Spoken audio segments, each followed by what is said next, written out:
رحمة للعالمين یا رحمة للعالمين یا رحمة للعالمين.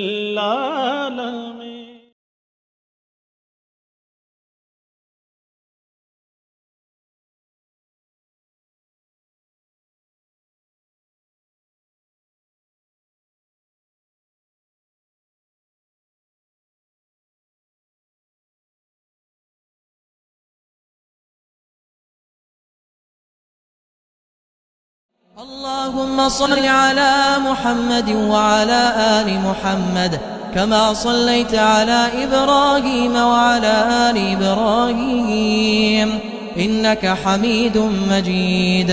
اللهم بارك على محمد وعلى آل محمد كما باركت على إبراهيم وعلى آل إبراهيم إنك حميد مجيد. نحمده ونصلي على رسوله الكريم اما بعد اعوذ بالله من الشيطان الرجيم بسم الله الرحمن الرحيم رب اشرح لي صدري ويسر لي امري واحلل عقدة من لساني يفقهوا قولي. السلام علیکم ورحمۃ اللہ وبرکاتہ. زندگیاں بیت گئیں قلم ٹوٹ گئے، زندگیاں بیت گئیں قلم ٹوٹ گئے، تیرے اوصاف کا ایک باب بھی پورا نہ ہو سکا. اپنی اس کم علمی اور کم مائکی کے باوجود اللہ تعالیٰ کی دی گئی توفیق اور اس کے حکم اور فضل سے میری آخری کوشش ہوگی کہ میں رحمت للعالمین خاتم النبیین حضرت محمد مصطفیٰ صلی اللہ علیہ وآلہ وسلم کی زندگی کے اہم پہلوؤں کو آپ کے سامنے رکھنے میں کامیاب ہو جاؤں. اس سے پہلے میں نے 63 اسباق جلد نمبر 1 اور جلد نمبر 2 سے آپ کی خدمت اقدس میں پیش کیے ہیں. اب جلد نمبر 3 میرے سامنے ہے اور اس میں مختلف ابواب ہیں اور ان ابواب میں جو نبی کریم صلی اللہ علیہ وآلہ وسلم کی زندگی کے مسائل اور واقعات اور غزوات آئیں گے ان کے بارے میں آپ کو مختصر بتا رہی ہوں. اس باب میں خاتم النبیین حضرت محمد رسول اللہ صلی اللہ علیہ وآلہ وسلم کی غار حرا میں خلوت نشینی، جبرائیل علیہ السلام کی نبی کریم صلی اللہ علیہ وآلہ وسلم کی طرف اولین آمد، پہلی وحی کے نزول، بعثت نبوی کے اظہار و اعلان کے بعد کفر و شرک کی ظلمتوں میں شمع ہدایت کی روشنی پھیلنے کا آغاز، فرضیت نماز، نبی اکرم صلی اللہ علیہ وآلہ وسلم کے ساتھ حضرت علی رضی اللہ تعالیٰ عنہ کے نماز پڑھنے کا واقعہ اور دعوت اسلام کے ابتدائی مراحل بیان کیے گئے ہیں، جن خوش بخت صحابہ اکرام رضی اللہ تعالیٰ عنہ اور عالی قدر صحابیات رضی اللہ تعالیٰ عنہ نے سب سے پہلے اسلام قبول کیا، ان کے اسماء گرامی بھی بتائے جائیں گے اور دارالارقم دعوت اسلام کا مرکز کیوں بنا اور جنات کے گروہ نے کس طرح اسلام قبول کیا، یہ ساری تفصیلات اور جزیات سمیت اس باب میں آپ کے سامنے پیش کی جائیں گی. آئیے ہم سبق نمبر آفتاب نبوت کی ضیاء باریاں. بسم اللہ الرحمن الرحیم. الحمدللہ نحمدہ ونستعینہ ونستغفرہ ونعوذ باللہ من شرور انفسنا ومن سیئات اعمالنا من یہدہ اللہ فلا مضل لہ ومن یضلل فلا ہادی لہ واشہد ان لا الہ الا اللہ وحدہ لا شریک لہ واشہد ان محمدا عبدہ ورسولہ. آفتاب نبوت غار حرا سے طلوع ہوا. جبرائیل علیہ السلام پہلی وحی لے کر غار حرا میں آئے. عام طور پر اللہ تعالیٰ کا طریقہ یہی ہے کہ اللہ رب العزت اپنے جن مقبول بندوں سے لوگوں کی ہدایت کا کام لینا چاہتا ہے انہیں پہلے کچھ مدت کے لیے خلوت میں سوچنے کا موقع عطا فرماتا ہے. غار حرا وہ مقام ہے جسے اللہ کے آخری رسول حضرت محمد صلی اللہ علیہ وآلہ وسلم نے اپنی خلوتوں سے مشرف فرمایا. حتیٰ کہ یہیں حضرت جبرائیل علیہ السلام اللہ تعالیٰ کی طرف سے پہلی وحی لے کر نازل ہوئے۔ یوں غار حرا جبرائیل و مصطفیٰ کی درسگاہ بن گیا۔ غار حرا مکہ مکرمہ کے شمال مشرق میں بیت اللہ سے تقریباً 5 کلومیٹر کے فاصلے پر جبل نور حرا پہاڑ کی چوٹی پر واقع ہے۔ یہ ایک مختصر سا غار ہے۔ اس کا طول 4 گز اور عرض 1.25 گز ہے۔ جب حاجی منا جاتے ہیں تو راستے میں منا سے پہلے تھوڑے فاصلے پر یہ پہاڑ ان کے بائیں ہاتھ نظر آتا ہے۔ اس کے بالمقابل شبیر پہاڑ ہے۔ یہ دونوں پہاڑ بے آب و گیا ہیں۔ چند خاردار جھاڑیوں کے سوا کچھ وہاں نہیں اگتا۔ مکہ مکرمہ میں عبادت کے لیے گوشہ نشینی اختیار کرنے کی داغ بیل نبی صلی اللہ علیہ وآلہ وسلم کے دادا عبد المطلب نے ڈالی تھی۔ وہ رمضان کے مہینے میں خلوت اختیار کرتے، رمضان کے آغاز میں غار حرا میں چلے جاتے اور پورا مہینہ وہیں بسر کرتے تھے۔ اس دوران جو مساکین آتے انہیں کھانا کھلاتے۔ ان کی دیکھا دیکھی قریش کے دوسرے افراد بھی غار حرا میں عبادت کی نیت سے جانے لگے۔ ورقہ بن نوفل اس عمل کی خاص طور پر پابندی کرتے رہے۔ محمد رسول اللہ صلی اللہ علیہ وآلہ وسلم بے حد حساس تھے۔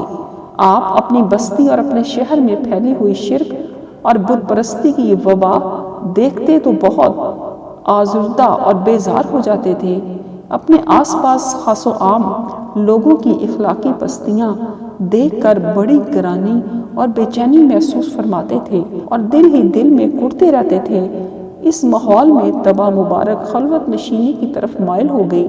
جو آپ غار حرا میں جانے لگے، اس سلسلے میں سیدہ عائشہ صدیقہ رضی اللہ تعالی عنہا فرماتی ہیں: ثم حبب الیہ الخلاء وکان یخلو بغار حراء فیتحنس فیہ وهو التعبد اللیالی ذوات العدد۔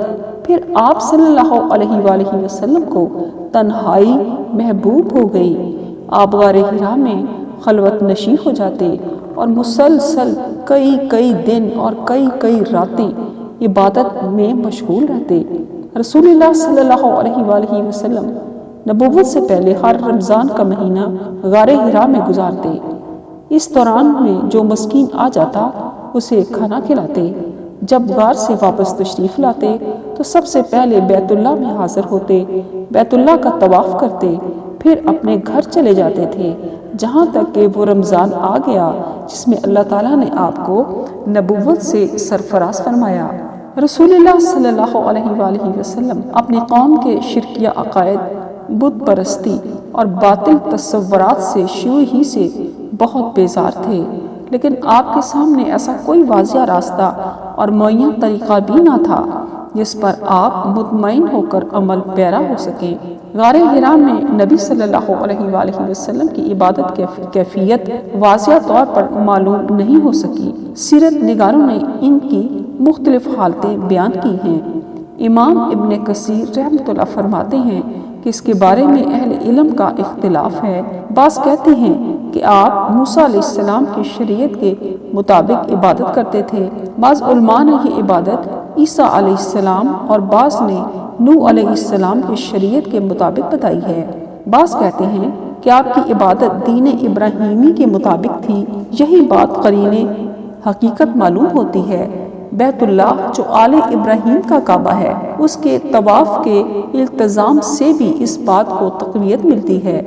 حافظ ابن حجر رحمۃ اللہ کہتے ہیں، ام المومنین حضرت عائشہ رضی اللہ تعالی عنہا کی حدیث میں مذکورہ لفظ فَيَا تَحَنَّسُ يَتَخَنَّفُ کے معنی میں ہے، مطلب یہ کہ آپ حنیفیت کی پیروی کرتے تھے جو دین ابراہیم ہے۔ اہل عرب اپنے کلام میں اکثر فا کو سا سے بدل دیتے تھے۔ علاوازی السیراتوں میں ابن حشام کی روایت میں فَيَتَخَنَّفُ آیا ہے یا تَحَنُّسُ سے مراد گناہوں کو چھوڑنا اور ان سے دور رہنا ہے۔ قرآن مجید کے قرائن سے بھی آپ کے دین ابراہیم پر کاربند ہونے کی تائید ہوتی ہے، جیسے کہ نزول وحی کے بعد آپ کو ملت ابراہیمی ہی کی پیروی کا حکم ملا۔ ارشاد باری تعالیٰ ہے، بسم اللہ الرحمن الرحیم، ثم اوحینا الیک ان اتبع ملت ابراہیم حنیفا وما کان من المشرکین۔ اے نبی، پھر ہم نے آپ کی طرف وحی کی کہ ملت ابراہیمی کی اتباع کریں جو اللہ کی طرف یکسو تھا اور وہ مشرکوں میں سے نہ تھا۔ ایک اور مقام پر فرمایا گیا، بسم اللہ الرحمن الرحیم، قل اننی ہدانی ربی الی صراط مستقیم دینا قیما ملت ابراہیم حنیفا وما کان من المشرکین۔ اے نبی، کہہ دیجئے، بے شک مجھے میرے رب نے سیدھے راستے کی طرف ہدایت دی ہے، صحیح اعلیٰ اقتدار کی حامل دین کی ہدایت، ایک رب کے پرستار ابراہیم کی ملت کی ہدایت، اور وہ مشرکوں میں سے نہیں تھا۔ علامہ زرقانی کہتے ہیں کہ نبی صلی اللہ علیہ وآلہ وسلم نے خلوت نشینی اختیار کر لی۔ جمہور کا قول ہے کہ گوشہ نشین ہو کر تدبر و تفکر کرنا ہی عبادت کہلاتا ہے۔ قرآن مجید میں بھی تفکر و تدبر کو ایک مستحسن عمل قرار دیا گیا ہے۔ اللہ تعالیٰ نے اولو الالباب عقل مند لوگوں کی تعریف کرتے ہوئے فرمایا، بسم اللہ الرحمن الرحیم، وَيَتَفَكَّرُونَ فِي خَلْقِ السَّمَاوَاتِ وَالْأَرْضِ رَبَّنَا مَا خَلَقْتَ هَذَا بَاطِلًا سُبْحَانَكَ فَقِنَا عَذَابَ النَّارِ۔ اور وہ آسمانوں اور زمین کی پیدائش میں سوچ بچار کرتے ہیں، وہ کہتے ہیں، اے ہمارے رب، تو نے یہ سب کچھ بے فائدہ پیدا نہیں کیا، تو ہر عیب سے پاک ہے، ہمیں آگ کے عذاب سے بچا۔ سیدنا ابراہیم علیہ السلام نے بھی اسی طرح کے تفکر و تدبر سے اللہ تعالیٰ کی وحدانیت کی معرفت حاصل کی، جیسا کہ قرآن مجید میں ذکر ہے، بسم اللہ الرحمن الرحیم، فلما جن علیہ اللیل رأى کوکبا قال ھذا ربی فلما افل قال لا احب الآفلین فلما رأى القمر بازغا قال ھذا ربی فلما افل قال لئن لم یهدنی ربی لأکونن من القوم الضالین فلما رأى الشمس بازغة قال ھذا ربی ھذا اکبر فلما افلت قال یا قوم انی بریء مما تشرکون انی وجہت وجہی للذی فطر السماوات والارض حنیفا وما انا من المشرکین۔ تو جب اس ابراہیم علیہ السلام پر رات چھا گئی تو اس نے ایک ستارہ دیکھا، اس نے کہا یہ میرا رب ہے۔ پھر جب وہ غروب ہو گیا تو کہا میں غروب ہونے والوں کو پسند نہیں کرتا۔ پھر جب اس نے چاند چمکتا ہوا دیکھا تو کہا یہی میرا رب ہے۔ پھر جب وہ غروب ہو گیا تو اس نے کہا اگر میرے رب نے مجھے ہدایت نہ دی تو یقیناً میں گمراہ قوم میں سے ہو جاؤں گا۔ چنانچہ جب اس نے سورج کو جگمگاتا ہوا دیکھا تو کہا یہ میرا رب ہے، یہ سب سے بڑا ہے۔ جب وہ بھی غروب ہو گیا تو اس نے کہا اے میری قوم، بے شک جنہیں تم شریک ٹھہراتے ہو میں ان سے بیزار ہوں، بے شک میں نے اپنا چہرہ اس ذات کی طرف مرکوز کر لیا ہے جس نے آسمانوں اور زمین کو پیدا کیا، میں اسی اللہ کا پرستار ہوں اور میں مشرکوں میں سے نہیں ہوں۔ یہ خلوت کی حالت اور تدبر و تفکر کا معاملہ در حقیقت اللہ تعالیٰ ہی کی تدبیر کا ایک حصہ تھا۔ اللہ تعالیٰ جس عظیم الشان مقصد کے لیے نبی کریم صلی اللہ علیہ وآلہ وسلم کو مامور فرمانا چاہتا تھا، یہ خلوت اسی کی تیاری کا ایک مرحلہ تھا۔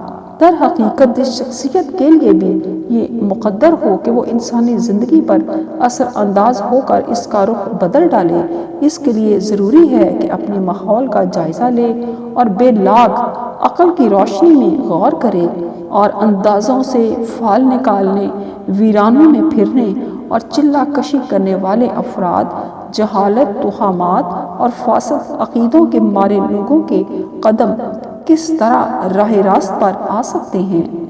رسول اللہ صلی اللہ علیہ وآلہ وسلم انتہائی ذمہ دار شخصیت تھے، زندگی اور زمانے کے فرائض کو خوب پہچانتے تھے۔ آپ صلی اللہ علیہ وآلہ وسلم نے زندگی کے کسی بھی شعبے میں ادائے فرض سے کبھی پہلو تہی نہیں کی، اس لیے آپ کا غار حرا کی سنسان تنہائی میں بیٹھنا زندگی سے فرار کا آئینہ دار نہ تھا۔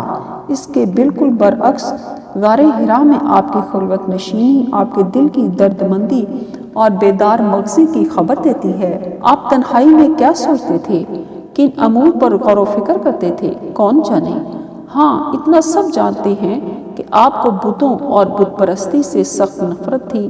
آپ بے کس غریب اور کمزور لوگوں کی حالت ذات پر بہت کرتے تھے اور لہو لعب کی پرچھائیوں سے بھی دور بھاگتے تھے۔ عجب نہیں کہ خلوت نشینی میں آپ انہیں امور پر غور فرماتے ہوں اور لوگوں کو بت پرستی اور توہمات سے نجات دلانے کے اقدامات کے لیے فکر و تدبر کرتے ہوں۔ انسان جب خود کو قوانین فطرت سے مکمل طور پر ہم آہنگ کر لیتا ہے تو فطرت کے سارے عناصر اس کے ممد و معاون بن جاتے ہیں۔ حضرت ابو ہریرہ رضی اللہ تعالیٰ عنہ بیان کرتے ہیں کہ رسول اللہ صلی اللہ علیہ وآلہ وسلم نے فرمایا، لا تقوم الساعة حتى يقاتل المسلمون اليهود فيقتلهم المسلمون حتى يختبئ اليهودي من وراء الحجر أو الشجر فيقول الحجر أو الشجر يا مسلم يا عبد الله هذا يهودي خلفي فتعالى فاقتلوه إلا الغرقد فإنه من شجر اليهود۔ قیامت قائم نہیں ہوگی جہاں تک کہ مسلمان یہودیوں سے لڑیں گے، مسلمان انہیں قتل کریں گے، جہاں تک کہ یہودی اگر کسی پتھر یا درخت کے پیچھے چھپے گا تو وہ پتھر یا درخت خود بولے گا اور کہے گا، اے مسلم، اے اللہ کے بندے، یہ یہودی میرے پیچھے چھپا ہوا ہے، آ جا اور اسے قتل کر دے۔ صرف غرقد کا درخت ہوگا جو یہ بات نہیں بتائے گا کیونکہ یہ یہودیوں کا درخت ہے۔ جہاں غرقد کے درخت کے بارے میں ضروری وضاحت پیش خدمت ہے۔ غرقد ایک کانٹے دار درخت ہے جو بیت المقدس کے علاقے میں معروف ہے۔ ذرائع ابلاغ کے مطابق آج کل یہودی فلسطین میں بڑے پیمانے پر غرقد کی شجرکاری کر رہے ہیں، گویا ان کا اس حدیث پر ایمان ہے۔ اسی طرح جب رسول اللہ صلی اللہ علیہ وآلہ وسلم کو نبوت کے لیے تیار کیا جا رہا تھا تو شجر و حجر کا وہ کردار سامنے آیا جو صرف کسی نبی ہی کے لیے ہو سکتا ہے۔ جابر بن سمرہ رضی اللہ تعالیٰ عنہ بیان کرتے ہیں کہ رسول اللہ صلی اللہ علیہ وآلہ وسلم نے فرمایا، انی لا اعرف حجرا بمکہ کان یسلم علی قبل ان ابعث انی لا اعرفہ الآن۔ بے شک میں مکہ کے ایک پتھر کو پہچانتا ہوں جو نبوت سے پہلے مجھے سلام کیا کرتا تھا، یقیناً میں اسے اب بھی پہچانتا ہوں۔ حضرت علی بن ابی طالب رضی اللہ تعالیٰ عنہ بیان کرتے ہیں کہ میں مکہ میں نبی کریم صلی اللہ علیہ وآلہ وسلم کے ساتھ تھا۔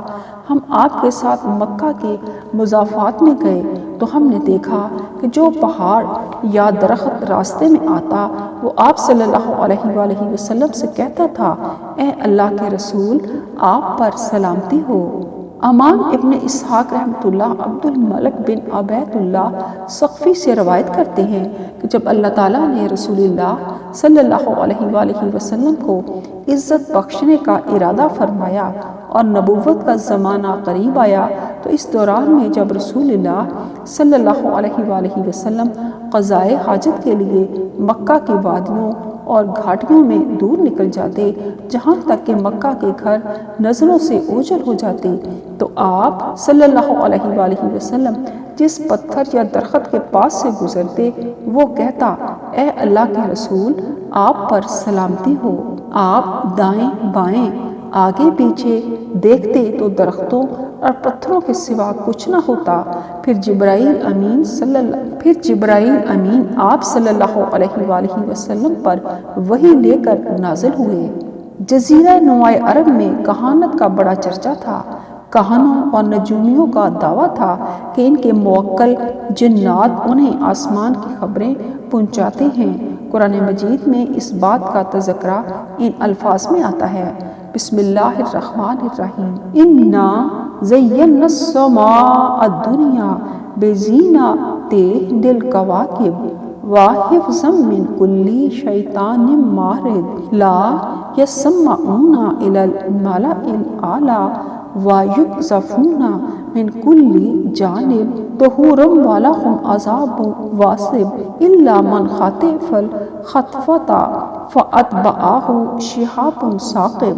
بے شک ہم نے آسمان دنیا کو ستاروں سے زینت دے کر سجایا ہے اور ہر سرکش شیطان سے خوب حفاظت کرنے کے لیے وہ عالم بالا کی طرف کان نہیں لگا سکتے، اور انہیں مار بھگانے کے لیے ان پر ہر طرف سے شہاب پھینکے جاتے ہیں اور ان کے لیے دائمی عذاب ہے، مگر جو کوئی ایک آدھ بات اچانک اچک کر لے جائے تو نہایت چمکتا ہوا شعلہ اس کے پیچھے لگ جاتا ہے۔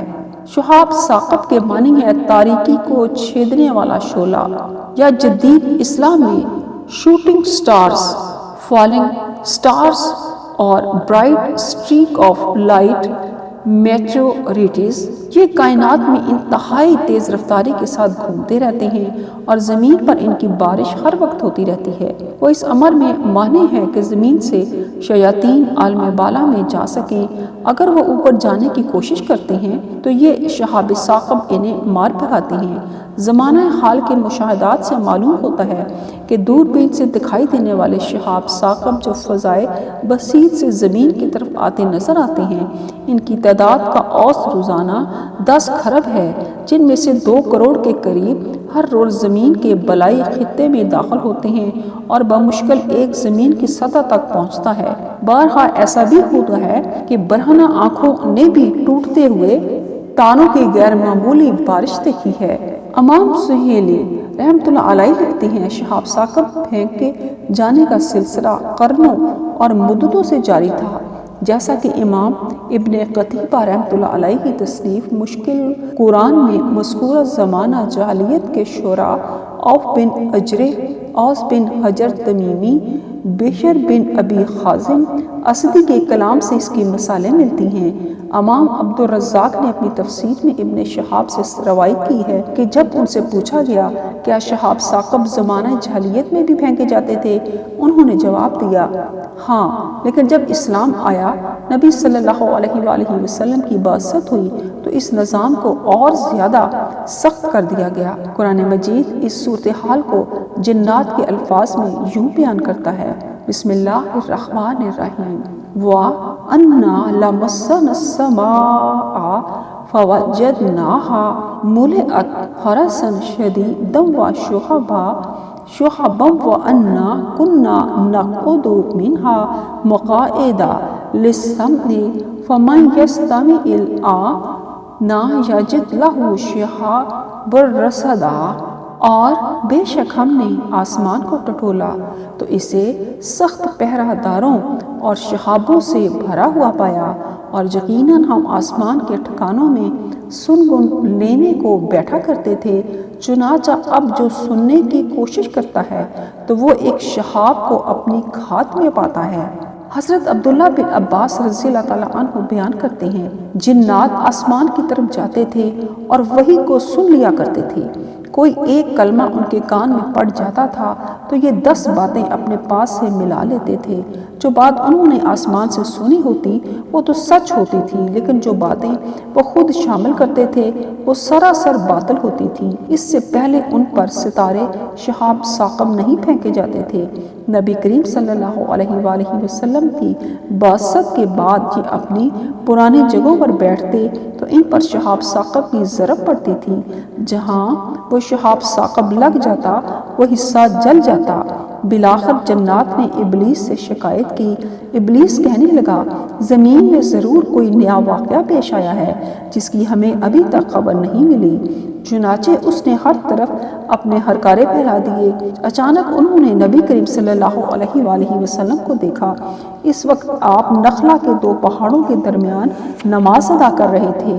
انہوں نے آ کر شیطان کو بتایا تو اس نے کہا، ارے ہاں، یہی وہ معاملہ ہے جو زمین میں تازہ تازہ پیش آیا ہے۔ نخلا دراصل مکہ سے طائف کے راستے میں ایک وادی کا نام ہے۔ رسول اللہ صلی اللہ علیہ وسلم سے جنوں کی ملاقات کا واقعہ اسی مقام پر پیش آیا۔ ابن ولاد کہتے ہیں کہ یہ دو وادیاں ہیں، نخلا شامیہ، نخلا یمانیہ۔ بطن مر کے پاس یہ دونوں وادیاں جمع ہو جاتی ہیں۔ صدق اللہ العظیم۔ اللهم صل على محمد وعلى آل محمد كما صليت على إبراهيم وعلى آل إبراهيم إنك حميد مجيد اللهم بارك على محمد وعلى آل محمد كما باركت على إبراهيم وعلى آل إبراهيم إنك حميد مجيد